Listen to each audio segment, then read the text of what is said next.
বিশ্ববিখ্যাত হাদিস বক্তা হাফেজ ইবনে হাজার আল আসকালানী রাহমাতুল্লাহি আলাইহি বলেছেন, জিলহজের প্রথম এই 10টি দিনের গুরুত্ব এবং তাৎপর্য এত বেশি হওয়ার কারণ হলো ইসলামের যত নেকামল এবং ইবাদত আছে, মৌলিক ইবাদত এবং রোকন আছে, সবগুলো সমাহার এবং সম্মিলন শুধু এই দশকেই সাধারণত ঘটে। এই দশকেই রয়েছে ইসলামের সমস্ত মৌলিক ইবাদতের নজির বা দৃষ্টান্ত। ঈমান সারা বছর জুড়ে আমাদের রাখতে হয়, এই দশকেও থাকতে হয়। ঠিক একইভাবে 5 ওয়াক্ত সালাত অন্য সময় আছে, এই দশকেও আছে।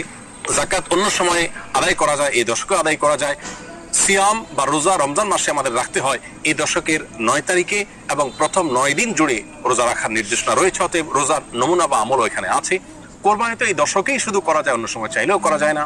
আর হজ এই দশককে ঘিরেই মূলত হজের ইবাদত গড়ে উঠেছে বা হজের ইবাদত সম্পাদন করতে হয়। ঠিক এভাবে ইসলামের মৌলিক সমস্ত ইবাদতের সমাহার এই দশকে পাওয়া যাওয়ার কারণে এর গুরুত্ব অনেক বেশি। প্রিয় দর্শকের জন্য আসুন এই দশককে আমল এবং ইবাদত দিয়ে আমরা সাজিয়ে তোলবার চেষ্টা করি। জিলহজের প্রথম দশক